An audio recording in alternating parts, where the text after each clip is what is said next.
Vamos falar sobre acoplamentos industriais. Você tem que ter uma forma, um elemento que ligue eixos diferentes. Por exemplo, o eixo do motor ao eixo que está ligado na polia, se você escolher essa montagem.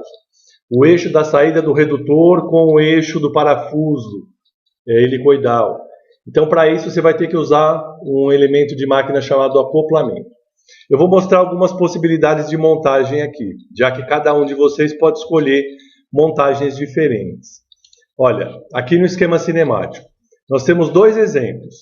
Tem uma polia montada direto no eixo do motor e tem uma polia montada num eixo pequenininho aqui, ó, num eixo curtinho, só que esse eixo tem que estar apoiado sobre mancais.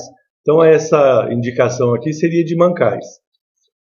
Então são duas montagens diferentes. Se eu fizer essa montagem para a polia, esse eixo pequenininho vai ter que ser ligado ao redutor através de um acoplamento. Tá? Então aqui vem uma montagem do acoplamento, com essa configuração. E aqui na saída do redutor, mesma coisa, nós vamos ter que colocar um acoplamento para poder ligar o eixo de saída do redutor ao parafuso helicoidal. Agora vamos ver então essa montagem. Ó. Se eu tiver que fazer essa montagem de um eixo na polia com os dois mancais, então vai ficar com essa configuração aqui. Ó. Essa é a polia, os mancais estão aqui, ó, tem que ser dois para poder apoiar o eixo. E aqui nessa ponta eu teria então o acoplamento ligado lá na entrada do redutor, como nós colocamos no exemplo. Tá aqui. Então eu tenho os dois eixos e aqui a saída do eixo com o acoplamento entrando no redutor. Agora, eu posso fazer também a polia direto no eixo do motor elétrico e do redutor. Ó. Então, a polia pode estar ligada direto no eixo do motor e direto no eixo do redutor. As implicações aqui são as seguintes. Se você tiver uma força muito grande nesse tensionamento aqui de várias correias, essa força radial no eixo do motor aqui, ela tem que ser suportada pelo rolamento que está dentro do motor. Mesma coisa aqui, vai ter que ser suportado pelo rolamento que está dentro do redutor. Então teria que fazer uma verificação aí se esse rolamento suporta. Ou adotar e verificar. Esses rolamentos aí eles já são preparados para receber cargas radiais e aí fazer com essa configuração que é mais simples. Se você quiser fazer eixos independentes, você vai ter que colocar o eixo, dois mancais em cada eixo, separado para cada polia, e aí você vai colocar o acoplamento, então, ligando ao motor, ligando ao redutor, da forma como você determinou. Então vamos falar sobre os acoplamentos industriais. Tem uma explicaçãozinha aqui, né? Eles são usados, além de servir para juntar os eixos, ele junta o eixo, por exemplo, como eu falei, da saída do redutor com a entrada do eixo do parafuso. Ele junta esses dois eixos.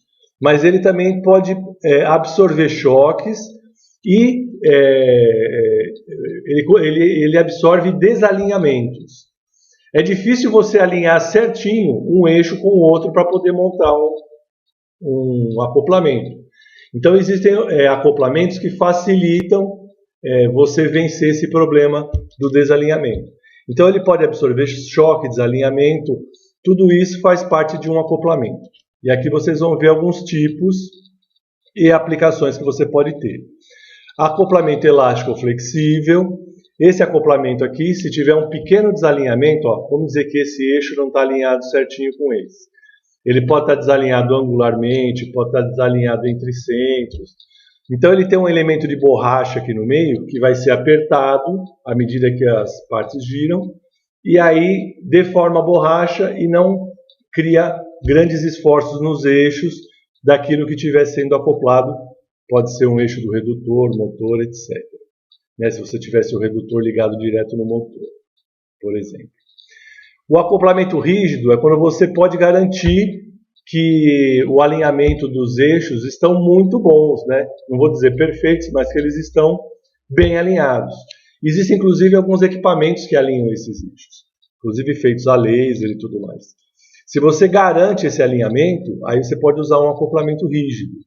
Então, ó, o acoplamento rígido ele aperta no eixo uma bucha metálica dos dois lados. Se você tiver algum desalinhamento, o que vai acontecer é que quando você apertar esse acoplamento, ele vai forçar o eixo de um lado do outro e vai danificar durante o funcionamento. Aqui acoplamento de engrenagem, é um outro tipo aqui, com algumas aplicações específicas, de corrente, de grade, tá? Ele também permite algumas deformações.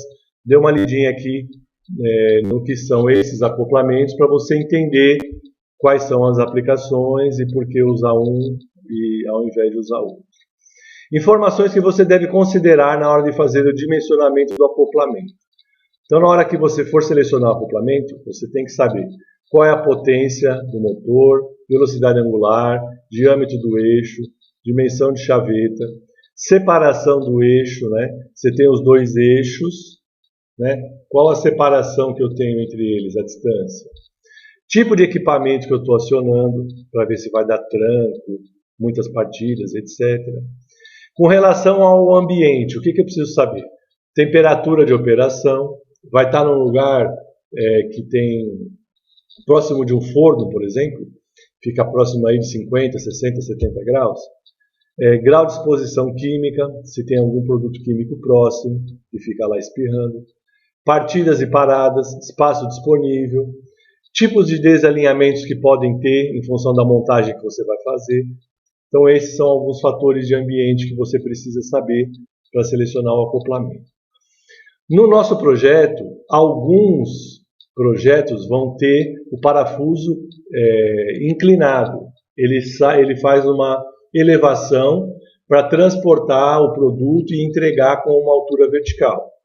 Nesse caso, o acoplamento não pode ser simplesmente para ligar os dois lados, saída do redutor e entrada do eixo do parafuso.